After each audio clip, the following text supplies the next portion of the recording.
Hello, Sharpies. I'm Tom Cunningham. I'm Joy Stevens. Oh, Joy's mellow today. She said, Yes, yes. listen. This is so the thing about rage is Oh, it kind of goes like a supernova where you get bigger and bigger and burn hotter and hotter until you just turn into a black hole, right? And then you just suck all the light out of everything around you. So well, that said, this yes. is Steel Sharp and Steel.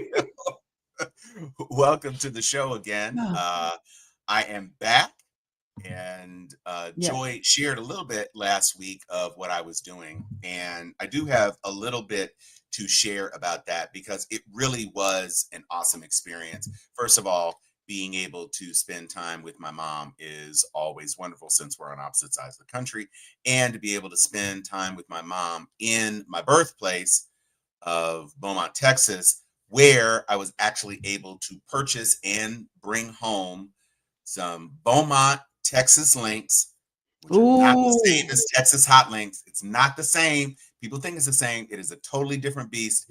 And these are still handmade. Oh, my mom is watching the show. Look at that. That's great. Thank you, Mom. Um, these are still handmade by the Patillo family. The Patillos own the oldest continuously owned black owned restaurant in the state of Texas. Nice. And they are right down the street, almost walking distance. It would be a long walk, but it's almost walking distance from the house and the hospital from where I was born. And among the things that we found out while we were in Beaumont is that in 2023, even though we haven't had like the formal declaration or whatever, the Sprott Hospital, which is where I was born and where my mother is born, has been designated a Texas historical landmark. Wonderful.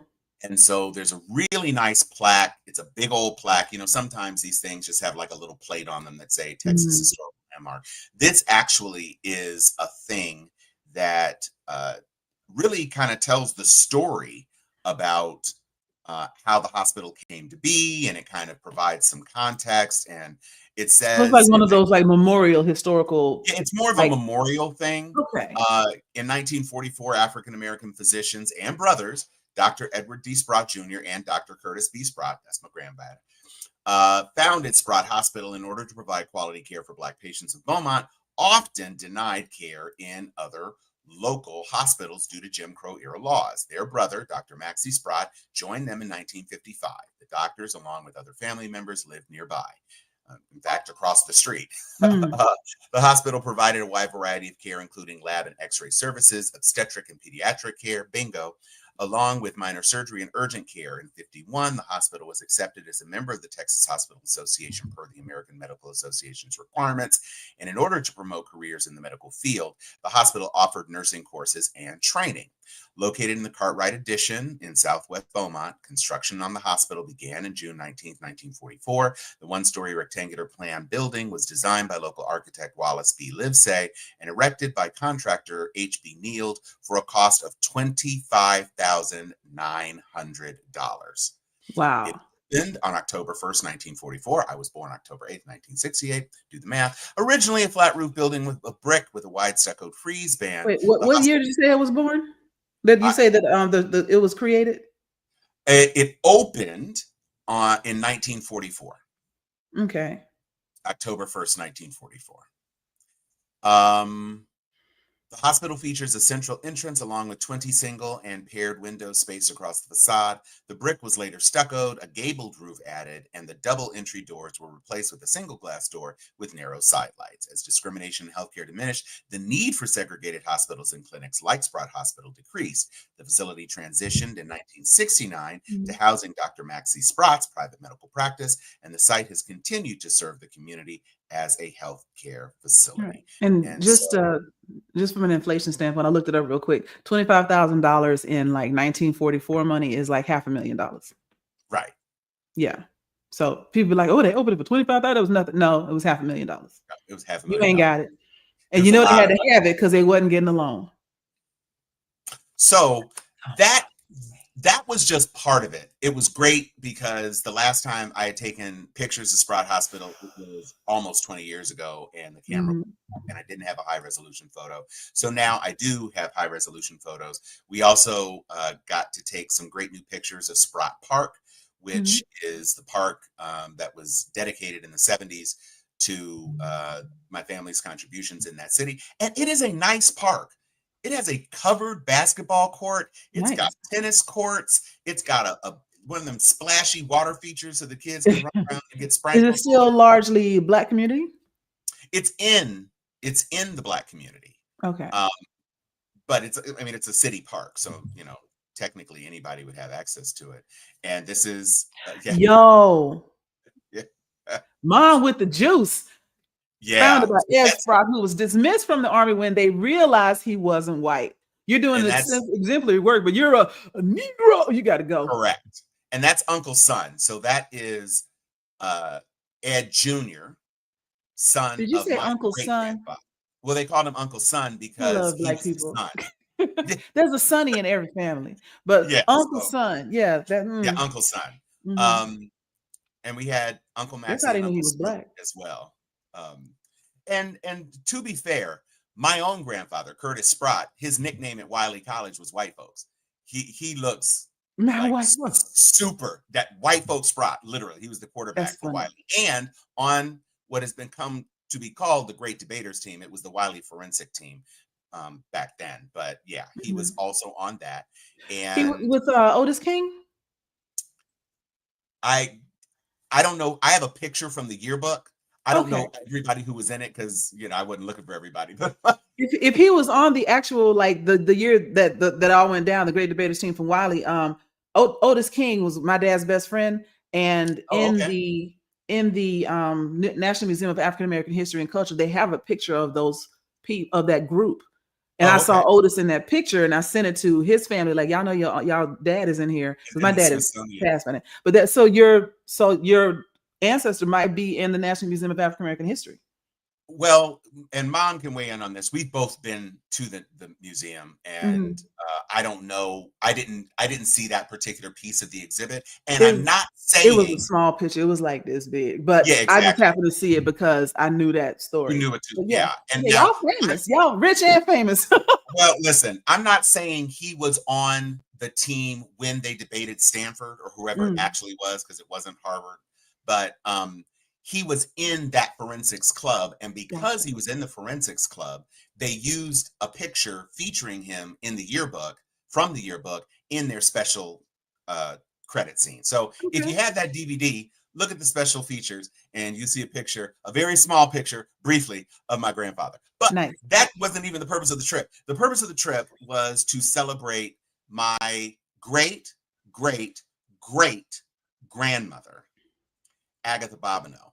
And one of the really, really wonderful parts of the presentation, because it was a wonderful presentation. As a matter of fact, I'm just going to show this little video real quick while we are here so that, because we don't really need to hear. So this was the framing of the exhibit, and one of the people who was there was my mom. One of the people who was there was Agatha's last living granddaughter, and she is 98 years old. And when I tell you she is beautiful and has all her faculty, and talk about her grandbabies and nurses and daughters and all this other stuff. That's Agatha Bobineau. That's the name. And the person who made the presentation, that's Greg. That's my cousin Nina. These are my mother's first cousins. Mm, So it really was just wonderful and special. And they had this poet who came and did a wonderful poem. And they had sandwiches, of mm. course, pimento cheese sandwiches. It is the South.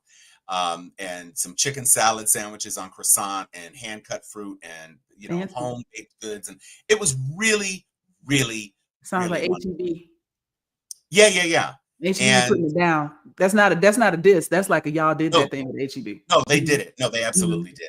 And another nice thing is that we got to stay with my mom's childhood friend. Ken, well, Dottie is her friend. Her husband is Ken, and they opened their lovely home to us, and we just had a wonderful time. Mm. And I got to see my frat brother Amari in Houston, and we got to spend time with my Aunt Rose, who I love to pieces, a brilliant author who has written her first children's book and published it. Wonderful. And come to find out, didn't know this the entire time they have lived on this street, and I never made the connection. My auntie and Uncle Mike live walking distance from the childhood home of Beyonce on Parkwood. Nice. So it was like I was just hearing and finding all sorts of stuff this trip. It was really, really, really a wonderful trip. And I so, mean, it really does show you how small the Black community is across the United States. Like, mhm. I used to do a show years back called 3 Degrees of Separation with some Atlanta folks, including the Oh, mayor, but we don't talk about that no more. But uh, the reason we called it 3 degrees was because there's not 6 degrees of separation between Black people. It's 3, if that. if that, My good friend Eva, and I don't know if she want her whole name on the internet, but she attended one of her other friends like military promotion. And oh, while okay. she was there, she saw my other friend Dara's line sisters who were there to see the same girl get promoted, right? And they Wow. all took a picture and sent it to me, like, look who we found. And I'm like, ain't that a blip, right? Then Right. come to find out that the other line sister lives like not too far from another girl. And so we all know each other. Wow. The friend that I go walking with in the morning is getting her hair done by another friend of mine. And that friend is going to a gynecologist that I recommended that I go on trips with when I go to Jamaica. Right. So for anybody out there who thinks that they don't have a network of people that they can support and help you, you don't know what your friends do for a living. Nope. Right.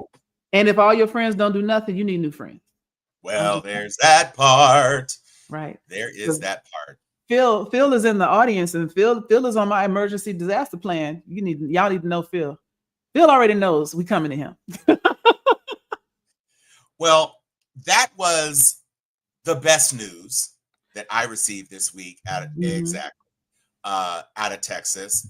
A lot of less great news out of Texas, but shout out to all of the Texas state legislators who said, we out, and went to California and Illinois and other states to hunker down and deny the state legislator quorum to vote on these egregious maps. Now, there's a lot that's been said about these maps, and a lot of the Texas folks are sitting there, well, the Democrats did it in such and such and such and such.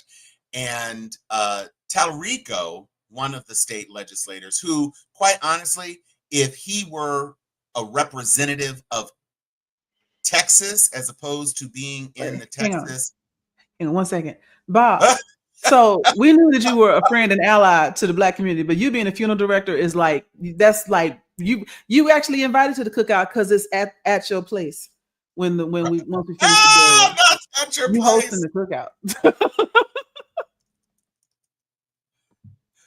So we have a situation where Talarico, so he is a representative for. He's a state representative. Yeah, it don't matter. Yeah, second district, right? And this is a guy who is sharp. He's a real sharp guy, and he was on one of the Fox shows. And the Fox guy was like, well, it sounds to me like when the Democrat states do it, you don't have a problem with it. But now that the Republican states are trying to do the same thing, you've got a problem with it. And he was like, well, my party has never done it in the middle of a census cycle at the behest of the president. And also, these maps had just been redone to cut seats. And also, I don't understand why, if the Republican positions are so popular, why you aren't just running on your positions as opposed to trying to redraw maps to almost ensure that you're going to get seats instead of leaning on the value of the propositions that you're offering to the voters. Right. That dude said, I'm being told I need to wrap it up. He just quit.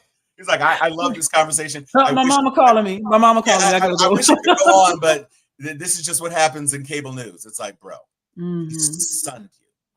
He absolutely sunned you, and you didn't have anything to say.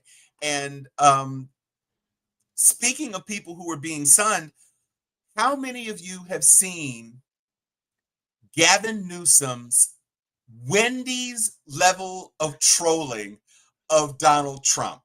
So I have two things that I actually downloaded because they're absolutely hilarious. So When I Joy, first saw it, I thought it was a joke. I thought somebody was like spoofing Gavin Newsom's account, and he's like, "No, I'm doing that. That's no, me. I'm doing That's this. me and my people all day." So Joy, I want you to read this first one. Okay. Donald Trump, the lowest polling president in recent history. This is your second to last warning. The next one is the last one. Stand down now, or California will counterstrike legally to destroy your illegal crooked maps in red states. Press conference coming. Hosted by America's favorite governor, Gavin Newsom. Final warning next. You won't like it. Thank you for your attention to this matter. And then we get Donald. Yeah, go ahead. Donald Taco Trump, as many call him, missed the deadline. California will now draw new, more beautiful maps. They will be historic as they will end the Trump presidency. The Dems take back the House. Big press conference this week with powerful Dems and Gavin Newsom, your favorite governor, that will be devastating for MAGA. Thank you for your attention to this matter. GN mic drop. I don't understand why Trump started adding "thank you for your attention to this matter" at the end of his post, like it makes him sound more POTUS or whatever. I guess he thought it sounded professional. But when everything that goes before it in all caps Right. is not professional, just adding that's It like just, adding, in my opinion, every tweet that he has is China. Thank you for your attention to this matter. It's not working, sir. No. And the cavalcade of distractions about the Epstein files, because that's all we're doing. We're just trying to invent new things to take the eye off the ball of the fact that you haven't released the Epstein files. And so many things have happened this week. Go ahead. The lack of releasing of the Epstein files, along with all the rumors, it's the same thing that they always say about anytime anybody gets arrested. Well, if you didn't do nothing wrong, why don't you show us your files? If you're not in there and you didn't really know him, like you said, and he didn't really introduce you to your current wife, then why don't you just show us that so that you can put these rumors to rest? You know, Obama showed his birth certificate. How come you can't show us the Epstein files? I'm just saying, if there's nothing wrong. And here's the thing. I actually believe that Epstein didn't keep logs of who he was introducing girl A to dirty old man B. Mm-hmm. I don't think that exists. I don't even think that videos of dirty old man B with underage girl A exists. What I think is that Trump is proportionally mentioned more times than almost anybody else. Because they was boys. They was boys. Right. If you go through, that's the real problem. It's a Facebook thing. If you go through my best friend Erica, if you go through Erica's Facebook, I'm in there all the damn time. You know why? Because we're best friends. Because we're best friends. Right. There's a matter of fact, I have a picture in my phone of me just sitting behind Erica listening to her talk. Because she was in her zone right then as a psychiatrist, and she was dropping knowledge. And I'm just like, look at my best friend being fucking awesome. And so that picture stays in my phone. I look like I'm in love with her sitting behind her, right? Because I was very proud of her.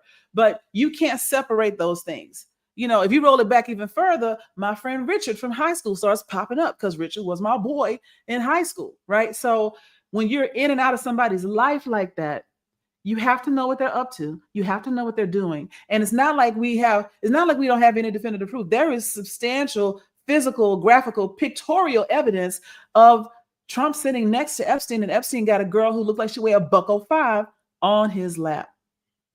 And he looks excited for her to be there. And Trump looks excited to be in the room with it too. You know, and if none of this is true, all right, do that then. Why?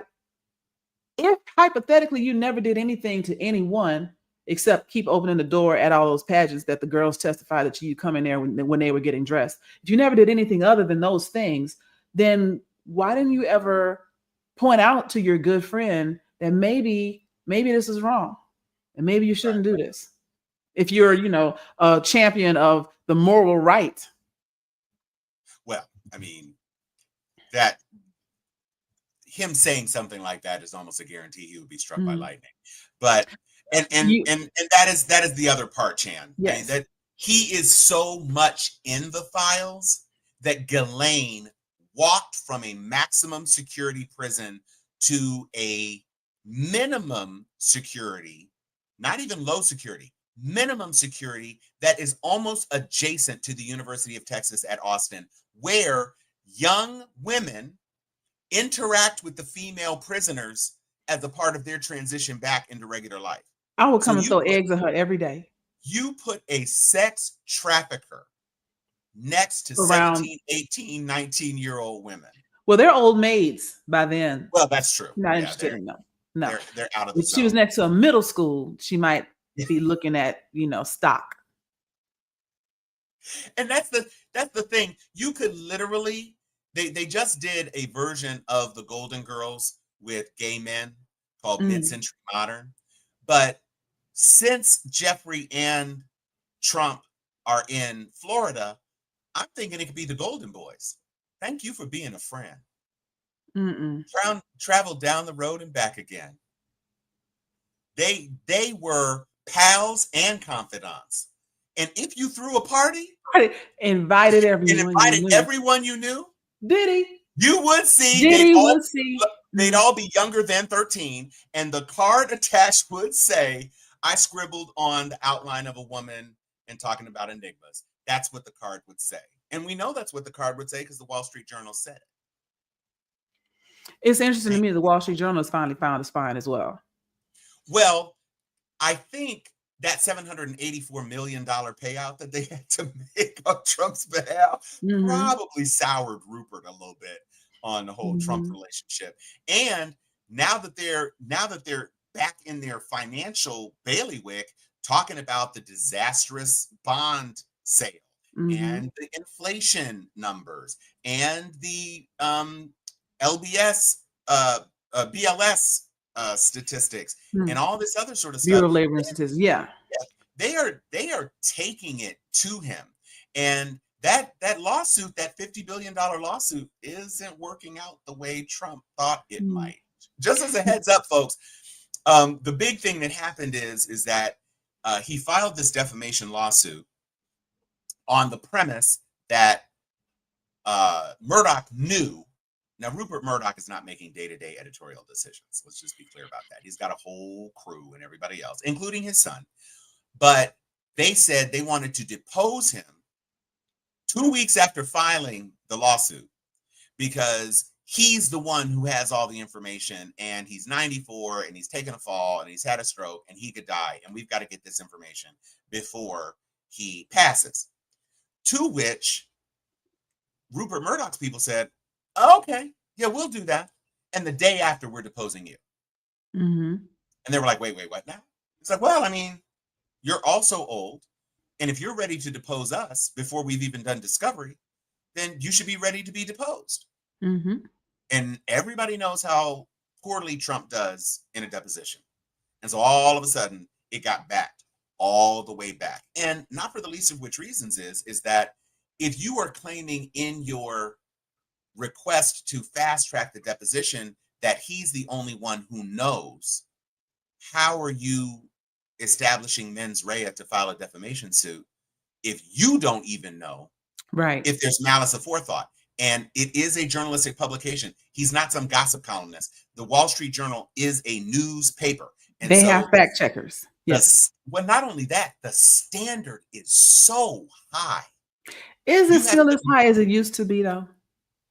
Well, I mean, you can bet that his lawyers are going to make sure the highest level of the standard is, because when you're writing about some things, yeah. He is the president of the United States.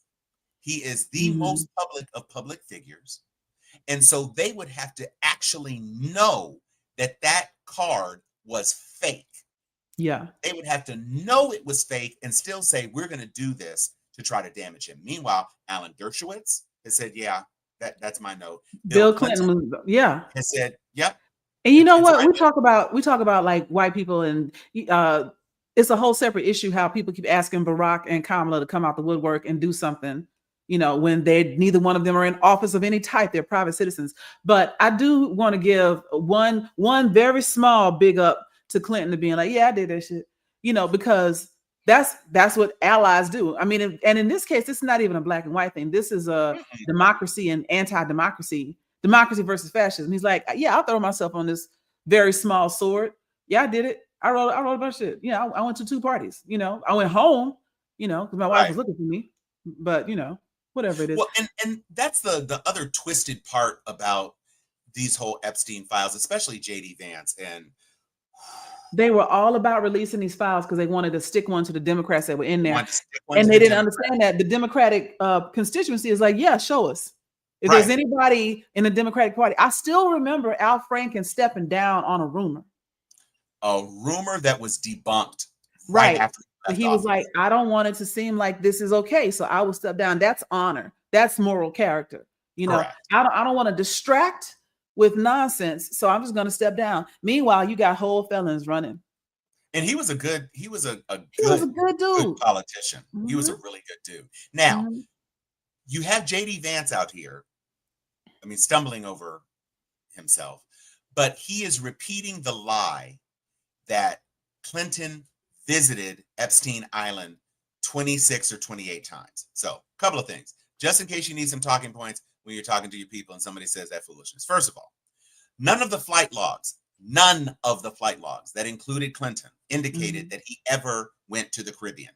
Not even the island in particular, the Caribbean. At all. When he was flying on that plane, he never went to the Caribbean. The other thing is, they were counting individual legs of a single trip as separate flights on the plane. So if you went to like Chicago to Minneapolis to California, that's 3 flights. They were trying to say. They're counting that as 3 flights when really it was just Chicago to California.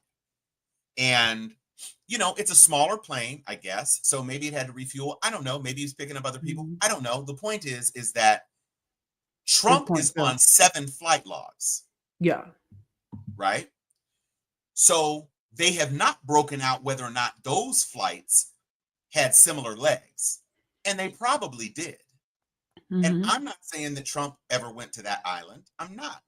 All I'm saying is that you're conflating things in a way that are false to try to make it seem like Clinton is so bad. And I will flip it right back on you. You make a point of saying the Biden administration didn't release anything. First of all, maybe the Biden administration didn't want to dip into that. Well, this happened on Trump's watch in the first place.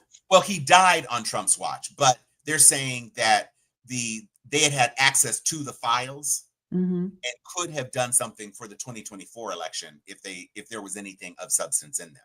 But the same could be said about Clinton for Trump's term of office, because they had all of those files when Trump was in office the first time. And lock her up.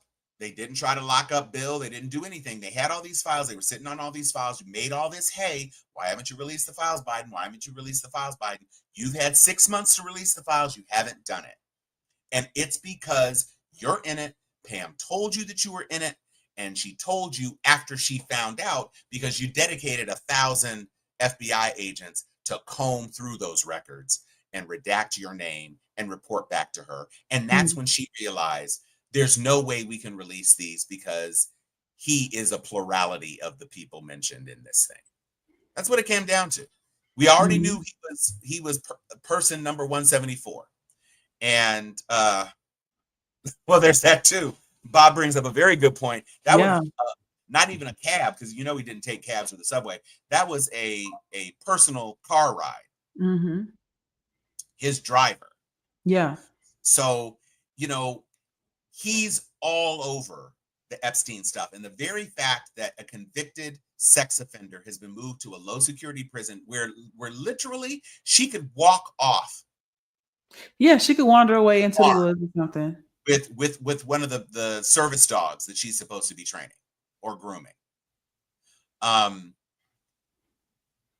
tells you all that you need to know about how scared they are. Yeah. Because if it was a black man who was Jeffrey Epstein's confidant, Oh, they'd killed him. he'd be under the jail. Yeah. And also, I don't know if you all missed this. If you missed it, maybe you weren't paying attention. That 12-hour video that they showed, that they said was of Jeffrey Epstein's cell door to try to convince you that nobody could have possibly gotten in there, that was not even his door. Yeah.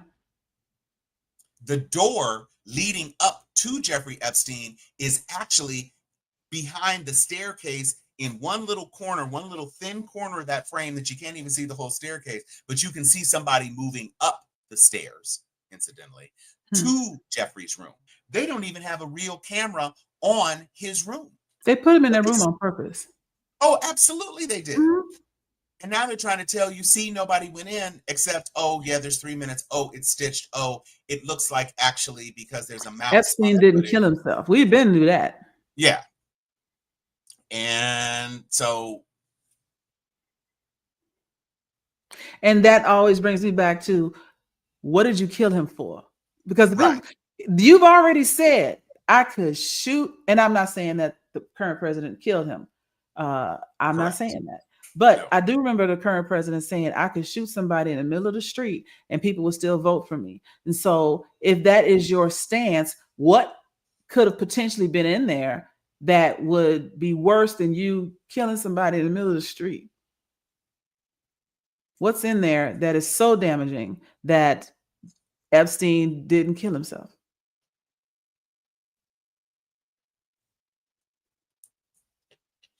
There's very little that white American men won't tolerate. Very little. They do. They do a lot of weird shit. And I'm saying that with my whole chest.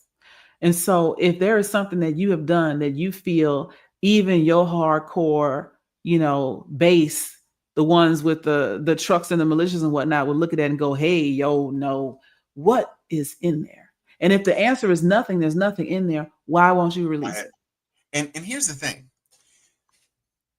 Kash Patel and Dan Bongino built their podcast empire on the fact that deep state or Clinton aligned forces or Dems or Soros or whomever had something to do with killing Epstein in prison. Mm-hmm. They built their whole empires on that. And then when they got appointed to be head of the FBI. Why are we still talking about the Epstein files? Don't nobody want to see that. Don't nobody want to see that. And he gets on first thing, day one, Epstein, we're going to drop him. Mm-hmm. And then he goes back on Joe Rogan. Yeah, there's nothing. And then you see him the other day. He's standing there like, Lord Jesus, please don't let me destroy my lightning right now. Yeah. Look, does he have a thyroid condition? What is up with the eyeballs? That's called fear. Fearoid.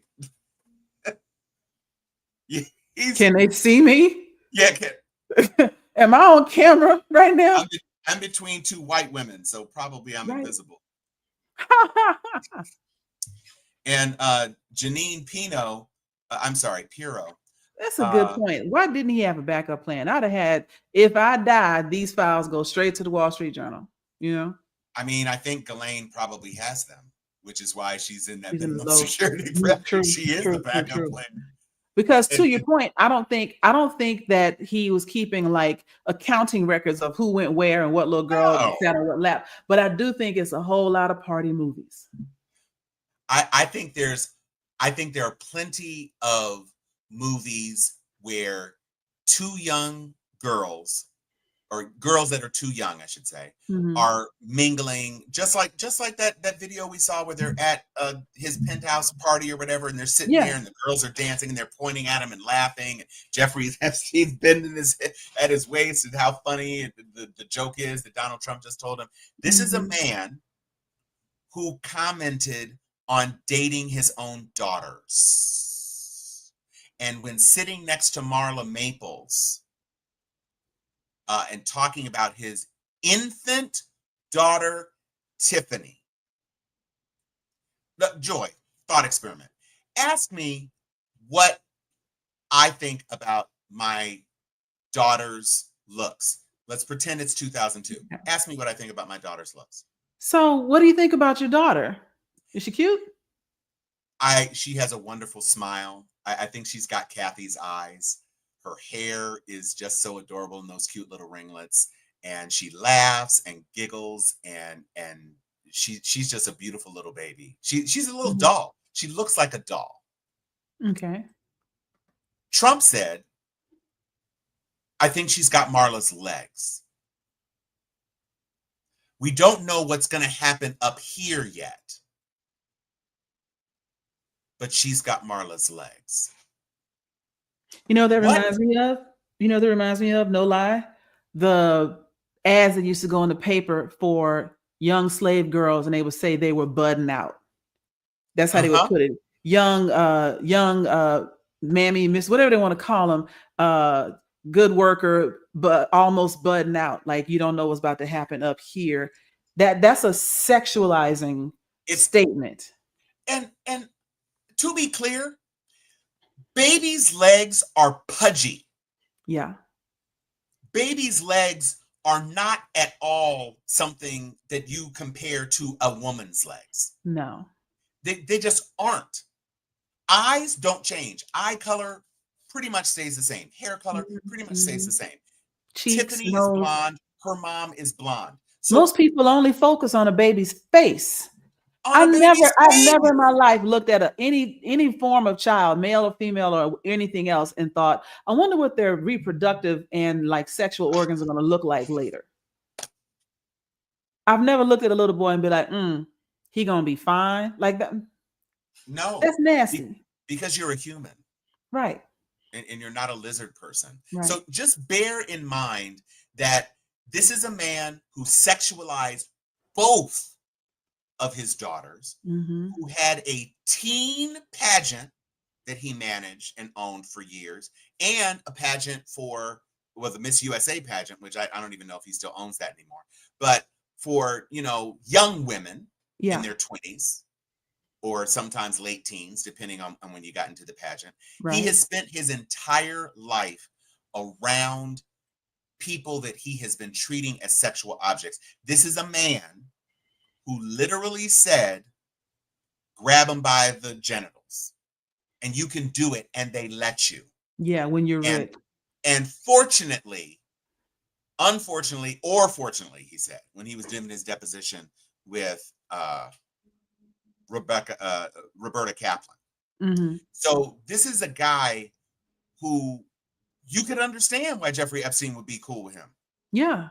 They're like the same person. You are who you hang with. It's like Two-Face. Okay. You can decide which one was the uglier one, but the point is that it's a coin toss. They're both despicable, horrible people. Yes. Bottom line, and so that's kind of where we land on that topic. Yes. So he'd have to fly, no lies told. Yeah, okay. So we talked about Sydney Sweeney a couple of weeks ago. We touched on Gavin. We didn't talk about the actual redistricting, like that's happening. Right? Exactly. That's another good point. Pizzagate. Mm-hmm. Everybody's so worried about Hillary Clinton having girls, but Ghislaine, for some reason, they're just fine with that. I mean, and if you take a step back and think about everything that is happening right now, removing rights from women, removing reproductive power or rights and choices from women, lowering the age at which people can be workers, then expanding the amount of time they could be at work, and then finally lowering the marriageable age in some states of girls down to 14 years old. 14 is that magic number for these types of people that are interested in this, in that, she's 14, put her to work in my hotel. And then I'll shower her, love bomb her with some cool stuff. So she'll feel like I'm, taking good care of her. I'll tell her her parents don't love her the way I do, blah, blah, blah, and have her consent to marriage. And then I have the sex slave I've always wanted. Matter of fact, people don't realize they start grooming way before they start hitting on you. You know, the Oh, grooming starts from trying to make you comfortable with strangers touching you as early as 5, 6, 7 years old. You know, go ahead and hug Uncle so and so. I'm not hugging. There was one of my parents' friends who shall remain nameless because I don't know if he's still alive or not. And if he's not, then you know, good luck to you. But I'm gonna tell you what I'm talking about. I remember when I was maybe 10 or 12 years old, him giving me a hug and then like holding my arms out, talking about, you know, they hug you and they hold your arms and talking about, oh, she's growing up so well. I remember that. I remember him always asking me if I had a boyfriend yet. 13, 14, 15, 16 years old. You got a boyfriend yet? You got a little boyfriend yet? And everybody thought it was just funny. I remember all of this because I thought it was freaking weird. I remember him asking me if I was going to prom, you know, what kind of dress you wearing, which my mom didn't think was anything weird because he did help her when she got married. He helped her design her wedding dress. So technically, not a weird thing because maybe he was going to help me, but I already had my dress. But I remember these things. And I'm going to tell you, when my father died, this motherfucker hit on me. He came to my house talking about, I know you always felt the way I felt. I know that you've always known that I've been interested in you all this time. You waited on the last of my parents to die to try to holler at me. 40 years later, you nasty. This is the last time I ever saw him. But when I tell you they start young, they start young.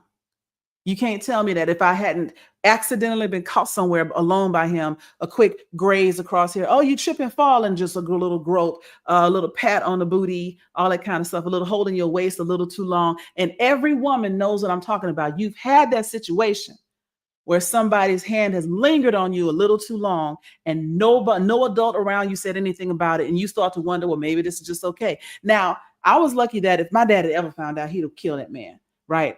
My mom was so busy trying to get me married off. She ain't paying no attention to nothing. She just wanted to make sure I was not spending her money in college. Right. But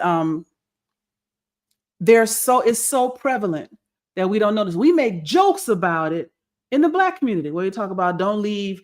Who was it? I think it was Chris Rock talking about don't leave the kids along with Uncle Goody or whatever. Or walk it off. What do you think he was talking about when he said walk it off? Exactly. Right.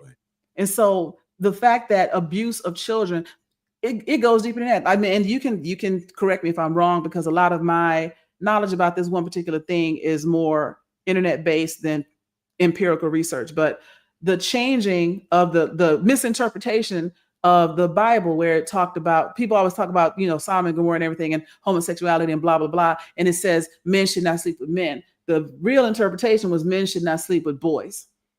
And so they moved it from homosexuality, from pedophilia to homosexuality, and then proceeded to demonize homosexuals when they should have been demonized pedophiles. But the pedophiles was in the church and other places. And right now the pedophiles are in government trying to lower the age at which they can have access to your children in the name of they need a job, which they're going to need because prices are going to continue to go up. And eventually people will get desperate enough to sell their children. Not outright, like post them on the side of the street, like, oh, here's my 12-year-old daughter for sale. But, oh, you got opportunity to get one of those good jobs at the hotel or cleaning the office building, or they have some sort of scholarship work release type of program, and just a slight little touch every day. You're doing such a good job, a little pat on the back that lasts a little too long. Next thing you know, your daughter is saying that she's in love with some 50-year-old. And ain't nothing you can do about it because she's 15 now. She's grown. She can do what she wants. And you won't be able to stop her from walking into hell. Right? I'm painting a very ugly picture because I need y'all to understand how ugly it can get. Sometimes we like to pretend it won't be that bad. I'm telling you. I called it years ago when we first started watching The Handmaid's Tale, when it first came on TV. And I was like, y'all, this shit's going to pop off in Texas. I told y'all that. It was going to be Texas versus California. I called it, and look at where we are right now. Gavin's doing what he can to try and stop the gerrymandering of Congress. But when it comes down to it, it's either going to be Texas versus California or some of the other middle states trying to maybe save people. At one point, I thought it was going to be Texas versus Oklahoma because I remember there was a rumor that some of the First Nations reservations up there were going to offer reproductive health care in Oklahoma, and I could see them and their little militias going across the border to do something about that. But here we are. So when I tell you to get yourself ready, when I tell Phil that I'm coming over there, you know, Actually, Phil, I was talking to another friend of mine, and Arizona is not a good farming ground. So you come to us, then we're gonna go off into like Georgia mountains in Virginia, somewhere in there, and just set up. Okay. Well, and speaking of the Handmaid's Tale stuff, we literally have the Secretary of Defense, Pete Hegseth, acting as a commander and posting videos of pastors who say women shouldn't be allowed to vote. Now, I Y'all don't know think I'm how that's bullshitting. supposed to work for women who aren't married but who are citizens and who are paying taxes, that whole Mhm. taxation without representation thing, because there are plenty of unmarried women You who, have to get married. Well, you can get married at 14 now, well, but right? even then, you're not even going to have the vote then. And No, also, male I don't household. know what Yeah. the demographics are, but I know that there's a lot of women in the military. I'm not gonna And put that comment up, Phil. You keep that to yourself, bro. Y'all don't need to know. If yeah, no, you're not live in the chat, you don't need to know what he's nope, packing over there. nope. We're not going to do that. We're not Nope. going to die. We're not going to die. We're not the Bundys, Mm-mm. Clive Bundy and Ammon Bundy. So we're not going to be making any references like that. But the point is that this is a fundamental, and Kamala Harris said it. She said, I told y'all, I just didn't think it would happen this fast. Yeah. And I think that's what a lot of people, because when he was elected the first time, the country didn't fall apart. Mm-hmm. We had our struggles. COVID came. COVID was no picnic, but COVID wasn't his fault per se. He could have ameliorated some of the impacts Right. of COVID by not being an idiot. But Right. COVID was a worldwide pandemic. The whole world suffered. And so life went on. And then we had Biden and life went on. I think most people in this country presume that it doesn't really matter who's in the office because it's right wing, left wing, same bird. Mm-hmm. They just depend on the fact that not much ever changes. It's just like, well, I Mm-hmm. like to cheer for this guy versus liking to cheer for this guy, but nothing really is going to be impacted. This is the first time in my lifetime, and I was born after the Civil Rights Act, so that's why I can say this. For my mother's generation, civil rights, and those were big shifts that fundamentally changed a lot in the way that their world existed. Mm-hmm. This is the most substantive shift in this country's vector in my lifetime. I'm 56 years old. Without question. Carter and the energy crisis in Iran, no. The landslide by Reagan, no. Bush 1, no. Clinton, no. Bush 2 with the World Trade Center, that was big. But that kind of united the country in a way. Right. That brought everybody together. I mean, even I had an American flag on my car. Well, sure. I mean, it was, proud to be an American and all of that stuff. All of that, even though it was a catastrophic change, even though it resulted in us having to take off our shoes, which, by the way, we don't have to take off our shoes anymore. Mm-hmm. That only took 14 years. It only took 14 years. No, 24 years. 24 years. Yeah.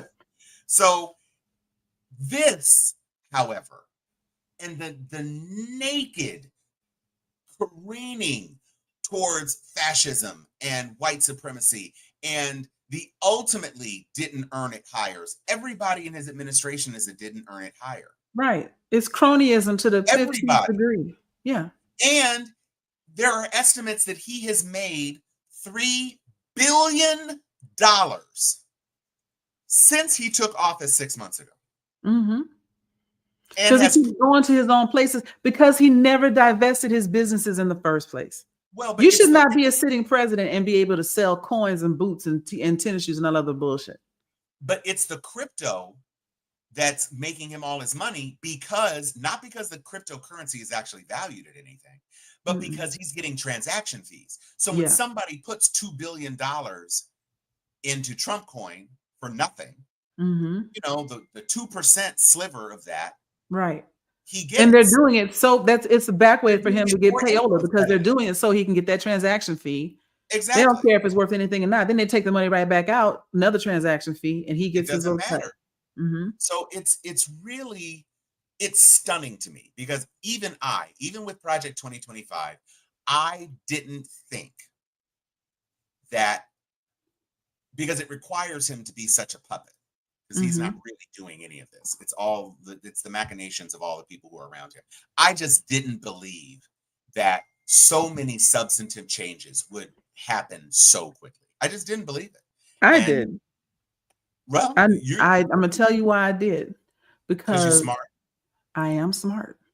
But he is a monster that they don't have complete control over, and they couldn't trust him to maintain public sentiment long enough for them to slow roll all this stuff, because it would make more sense to test the waters and try something, and then Mhm. maybe 6 months later, do Try something the else. But next they're rapid firing it, because now they're trying to eat up all of our freedom before we notice that their mouth is open, right? Because he is not enough of a distraction, and he's not enough of a draw. He's not enough of anything to be useful for them, but he's a placeholder. And they also know they can't necessarily get rid of him because nobody wants to hear from Vance or anybody else down the line. So they don't have anybody else. So they're working on what they got, and they're trying to work fast. Because even their own Republican Party, even some of the ones like we've seen, what's the girl's name? Bad Butch body. What's her name? Oh, Marjorie Taylor Greene. We've seen Marjorie Taylor Greene turn on them. We've seen some of the other Republicans say, I don't think this is right. We've seen them start to crack. And so they're loading up before the cracks get bigger and they lose the party. But by the time they lose the party, it won't matter, because it won't be a party anymore. It'll be a dictatorship. You made a point of talking about us not completely addressing the Texas redistricting. And I have a video that I think is really brilliant from a very, very angry Texas voter that I want to share that gives some perspective on it. And if I were a legislator in Texas, hearing the audience cheer on this man, I'd be rethinking some things. Here we go. Please give us your testimony. I drove here 3 hours to get here. I came from Abilene, Texas. And if I'm willing to drive 3 hours to come here and talk, I'm going to ask you to get off your phone and listen to what I have to say. You got a call from Donald Trump. He told you to go find 5 seats. No, he got asked, how many seats? He said 5. He was asked on the news. You say, we don't have any maps. Well, how in the hell does Donald Trump know he's going to get 5 seats? I bet you anything there's maps that are there. This is ridiculous. A man a few days ago was arrested because he spoke too long at the lectern. He spoke too long, and y'all said, oh, he had to be arrested because he broke the rules. How many of you are going to get arrested for breaking the rules of mistreating the citizens of this state? You're breaking the rules. We are the citizens of this nation. We're the ones. It's supposed to be bottom up, not top down. I'm going to say this one thing to you. You know it's wrong. In your heart, you know it's wrong. And that's the thing. That's the thing. In your heart, you know it's wrong. And you sit there for whatever silver pieces you're getting and betray everything you purport to stand for, betray your own future generations, betray the people that put you in office, all for a yacht trip, to raise the level on the river so you can have a fun birthday party. It's crazy. You kind of glided over that. J.D. Vance literally, yes, he did, had them raised. And can you think of a more Karen thing than, oh my God, this river is so low. Can you rise that so I can paddle on this river? Right. I don't want to look at the mud trajectory over there. Can you raise the river? Raise the river. You just flood some neighborhoods so I can have a bomb ass yacht party. And for a person who's working so hard, you hear all the time, Carolyn Leavitt always says he's working 24/7 around the clock. You never see him not working. When he's on the golf course, right, every other second, when he's traveling to Scotland. And J.D. Vance, I don't know how many trips he's taken with his family. He took a trip to Disneyland not too long ago. He apologized for making the lines long. Now he's in England with his family, or Scotland, and they don't like him over there. They've got a truck with that crazy meme that makes him look like a bald-headed Cabbage Patch Kid, Mm-hmm. driving around and following his entourage in the little I Camry love it. where they I are. love it. And this is a guy, regular Americans don't get 7 weeks of vacation. They don't get to travel internationally on a goof. Mm-mm. And you've been to Greenland, you've been to England now, you're flying to California, dirty, horrible left California. Why don't you just go to Disney World? That's a nice, safe, red Florida. It's in Orlando, though. Well, They're that's gonna spit on you. They're gonna spit on you yeah. getting Orlando. No, obviously, yes, for certain. But the point is that they are so out of touch. And finally, the MAGA people who are reaping what they have sown, crops dying in the field, Mm-hmm. Trump telling migrants, oh, and by the way, Cubanos, good on you, South Florida, because he's revoking the protected status of all of you Cubans that had sought asylum. Try to tell 500,000 y'all. of you. There's only Revoking 4 that status. archetypes in the United States: Black, white, Asian, and Mexican. Right. And I'm saying that on purpose. Right. Everybody who speaks Spanish or Portuguese is a Mexican to a white supremacist. You will never be one of you. Cannot hate me enough for them to like you. They will never accept you. Do you pronounce the L's in quesadilla? You're probably okay. But if you say quesadilla, ICE is coming for you. Right. Mexican. I mean, they will pull you out of your 6-story house because you're not supposed to have it. Dude naming his little franchise Trump Burger. Yep. How'd that work out for you? It's Anthony said it. We tried to tell you. Mm-hmm. Hey, we tried to tell, and all the people like, I didn't vote for this. Yes, you did. Yes, I never accept that, because everybody, if you're on my feed on any of my social medias, that means you have seen me posting for years about the dangers that we face. And even and for the months leading up to the election, we told you, I walked door to door, arguing with people, telling people, having people try to talk me down about what they thought was right and wrong. I told you with my own voice. I told you what we could be running, what we could be in for. Oh, you're being alarmist, you're being extremist, you're just fear-mongering, blah, blah, blah, blah, blah. Now you're all like, I didn't vote for this. Yes, you did. And you knew, just like that guy said, you knew it was wrong, but you thought it would be wrong to do to somebody else. It was fine for you, but now that it's happening to you, you up in arms. And I tried to tell you it was going to happen to you. Chan, put Chan's comment up, because he is just so ignorant. He's extra mad at Hispanics because he got hit with RICO charges. You know what, though? He probably does think it's got something to do with it. It really does. I know he thinks it's Rico Suave. Right?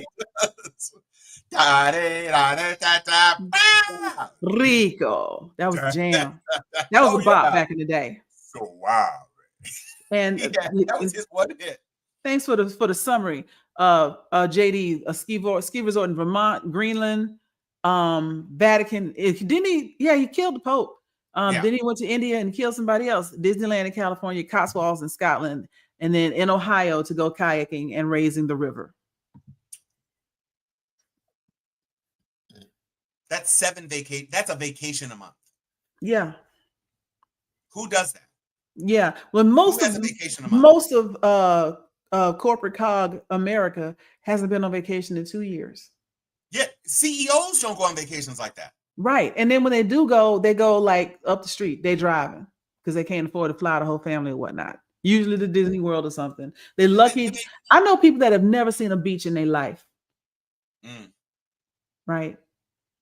Because they'll never make it. But when they do go on vacation, they just go camping in the woods. That's as far away as they can get. Right. Cooking spam on a hot plate. Whereas Melania sees the beach every time she goes to the White House. Think of how she pronounces things. I hate you. I hate you so much. Tom Cunningham, ladies and gentlemen.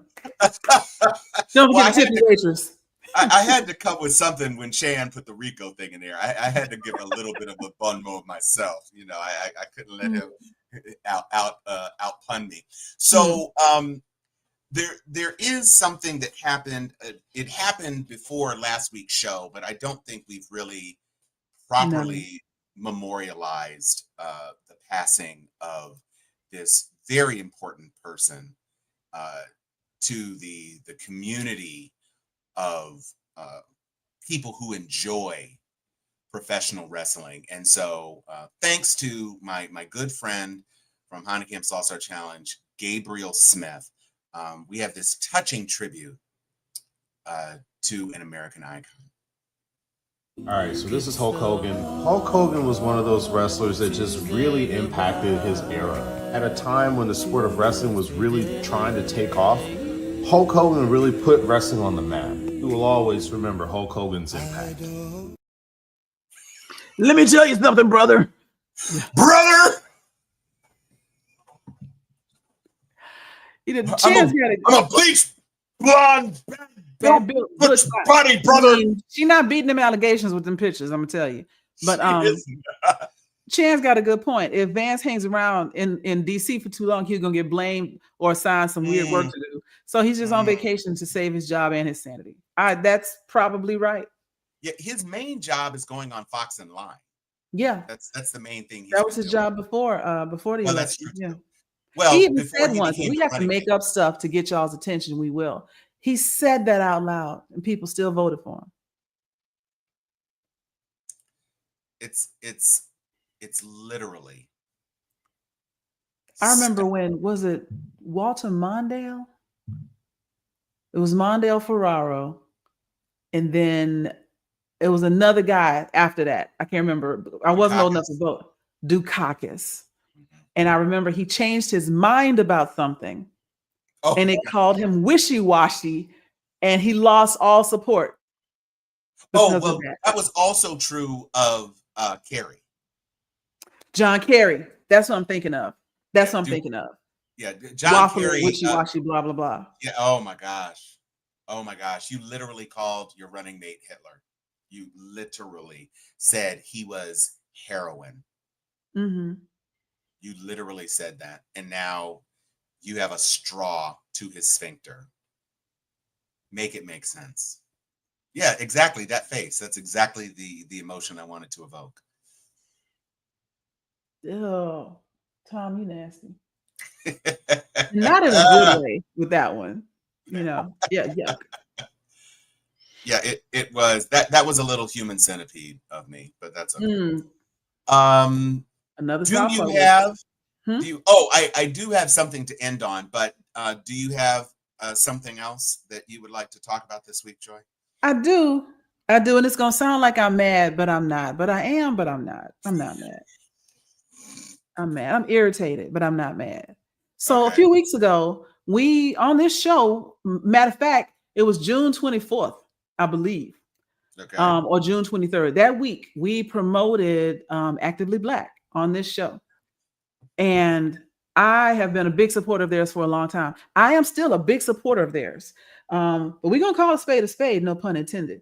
So they dropped this new line. We showed their videos, right? Talking about cotton made from Black farmers, which is amazing. That is an amazing thing that they have done, to go basically farm to table with some clothing. We got Black farmers making 100% cotton. We got a whole Black distribution system to get them in and out and everything. And they got this basic t-shirt with a silk screen on it and everything, but support it. And it's going to cost a little more because we're trying to pay market price for all of this material. So I get that. So the t-shirts are like $60.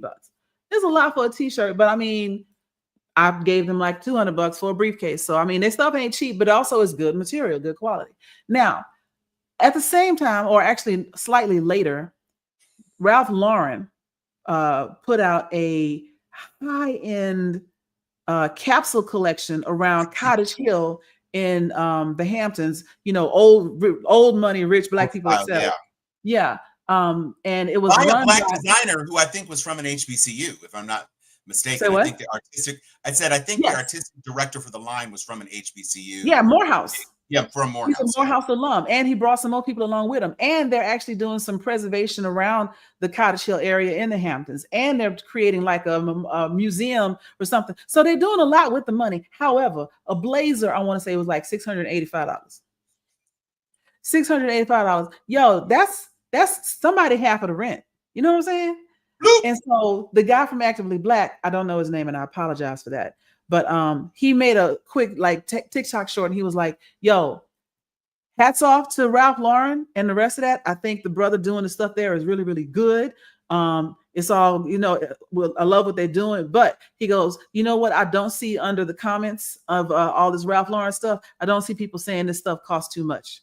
And under the comments under my page, when I'm doing supporting black cotton farmers and everything else, all I get is, I like your stuff, bro, but your stuff is too high, et cetera, et cetera, et cetera. And my first thought was, he got a point. My second thought was, and this is going to sound bougie of me, the people buying Ralph Lauren are not complaining under your comments about your $60 t-shirt because they can afford both.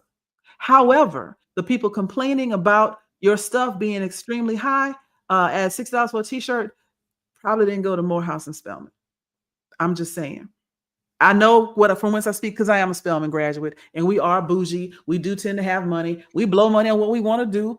I got several $1,000s, tens of thousands of dollars of old Thomas Blackshear statues, one of a kind, limited editions and whatnot. That's how we rock. That's how you can tell, like HBCUs, if they got Thomas Blackshear statues in their house. And or Yadro, which is yes, exactly. And so when I said I was irritated, I'm not mad. I'm not mad at him. I understand what he's saying. You know, he's trying to build an empire. He's trying to do something big, and he's trying to bring people along with him. To a lesser extent, the Morehouse graduate that did the stuff for Ralph Lauren, they're trying to make an impact in the community as well. They're doing it two different ways. One of them is hella expensive, and one of them is pricey. And he's upset about the complaints. My thing is, those are two different demographics. Now, here's where I'm irritated. The reason I know that we promoted his stuff on the show June 24th was because I ordered 3 of those t-shirts at $60 a pop, right?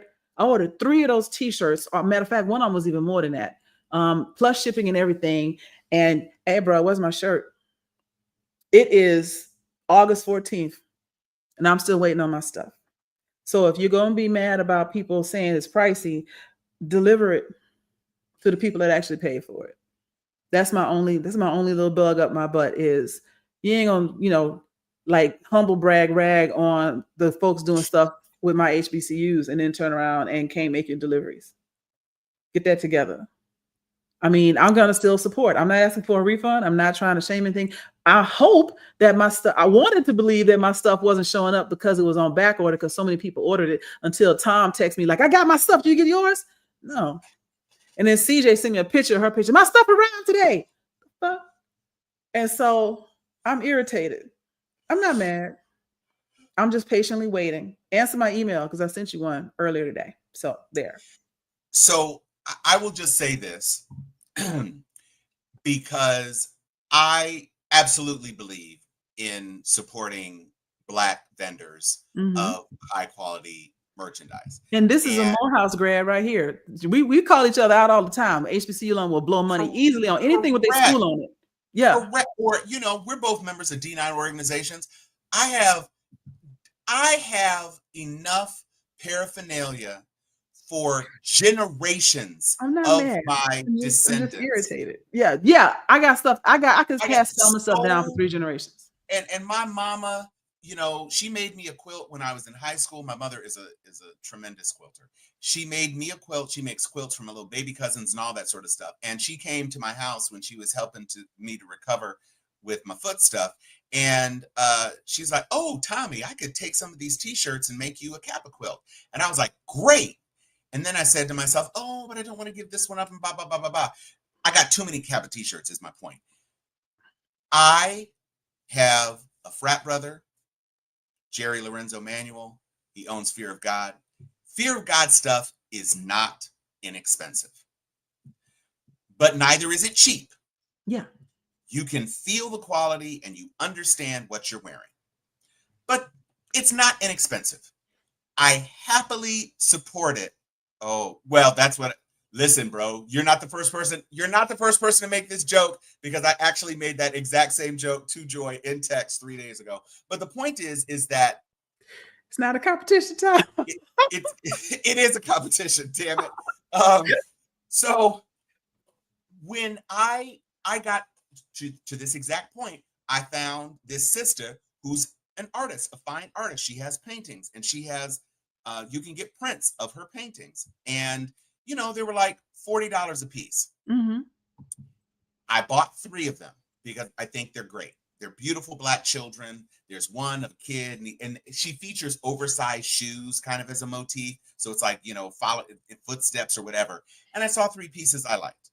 I ordered them about a week and a half ago. They came 2 days ago. All 3 of them, perfectly packaged. Please do not fold, all that. Hmm. So I got what I wanted. I ordered the woman who did Because of Them We Can, Unique Jones. She has a company. It used to be Culture Tags was the big overarching brand. Now she has like 5 or 6 games, and it's called If You Know, IYK. If you know, you know. YK. If You Know, You Know. She has a new game that's like Spades, except it features rock, paper, scissors as the suits instead of spades. I bought 2 decks because I want to show people this game, because even if it sucks, I like the idea that she pulled something new. And then she had 2 other games, and actually 3 other games. And I bought those 3 games too, because I was like, you know what? I bet this is dope. And I got them things within a week. They packed them up, shipped them out. I got them. I'm happy. Actively Black. I bought the hype. Joy bought the hype. It took a long time. I had to send y'all an email because I was like, wait a minute. And I have the little tracking shop and this other thing that allows me to track when my shipments are coming. And I got a message that says delivered. And then underneath it, it said delivery failed. And I was like, I know you a lie. And so I sent them an email and I said, what is going on? And also, they didn't include my free socks. I do like the way the shirts feel. Okay. I don't know if I believe it feels like the ancestors whispered sweet dreams into the fabric. Like I kind of felt when I was buying it. I just knew this was going to be Harriet saying, thank you for buying this shirt. It wasn't like that, but it's comfortable. It's fine. And you know what? Because it came from cotton farmed by Black farmers, I don't care. I have the luxury of being able to spend what I want out of my discretionary income. I don't complain about what things cost. Right. I'm not asking for a refund. I just want my stuff. So I can feel the luxurious cotton, the touch, and one would expect that. Yeah. The touch of our lives. Yes. No. So that was a throwback. That was the mid 80s on that theme song. When manufacturers of commodities had theme songs, there was Milk, It Does a Body Good, The Incredible Edible Egg. The other white meat. You had whole ass commodities with commercials. And now you don't have any of that anymore. No. So I'm just saying, Black producers of things,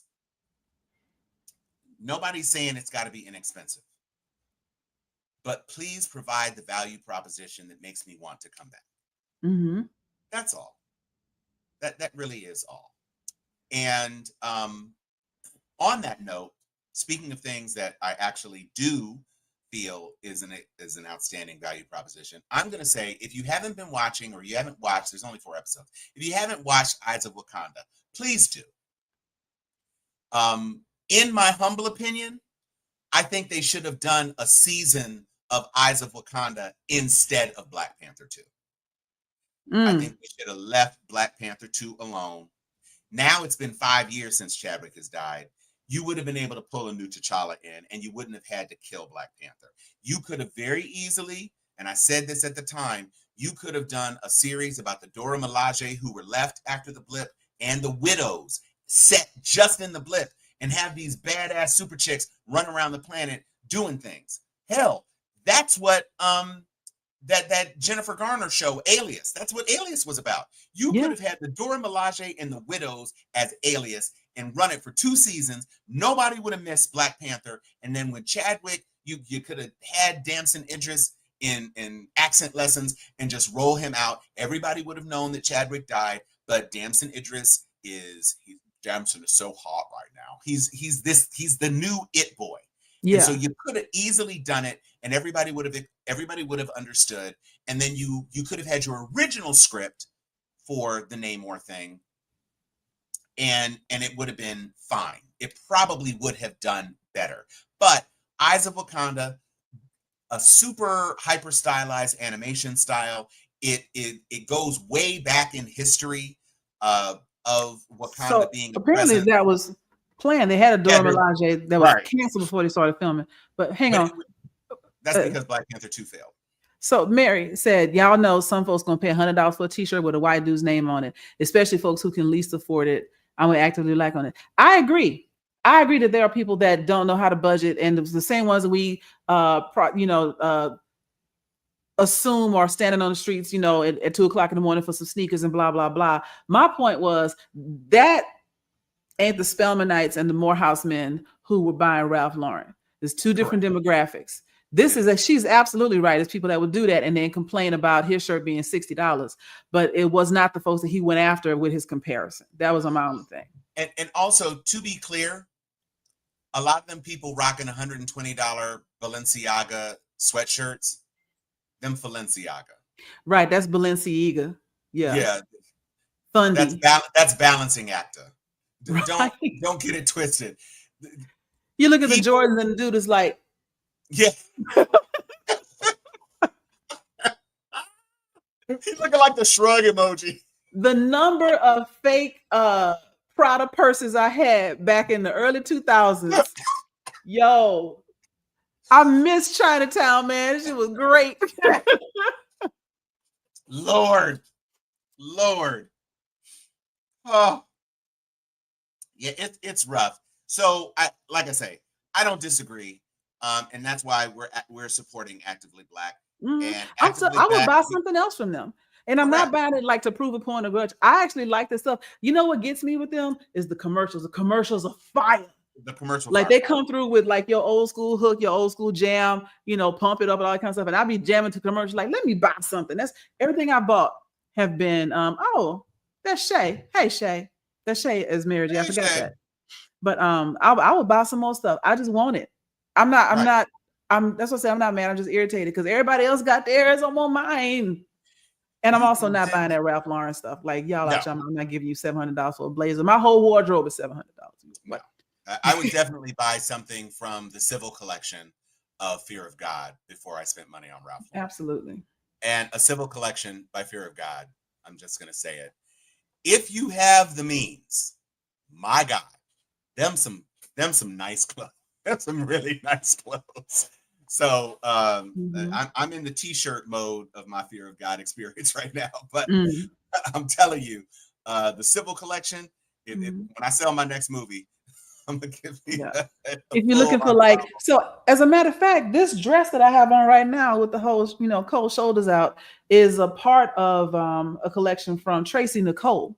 And Tracy Nicole has a boutique here in Atlanta.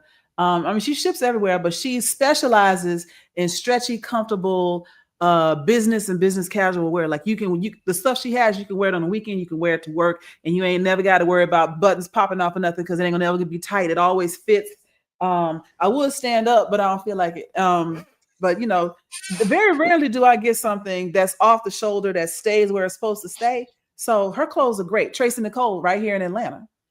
So next time y'all come up, hit me up. I'll take you over there. I'm friends with her. I done bought enough stuff I got a whole capsule collection in my closet. Yeah, my mom has a friend named Arian King who specializes in batiking, and her daughter actually is in the fashion industry as well. And so that's a great dress. So folks, you have the ability, you can make the biggest impact in your local community by going and supporting vendors who you don't have to wait 6 weeks for shipping on. So I'll just say that. Going ahead and they are out there. They are at swap meets. They are at little boutiques in the Black Mall.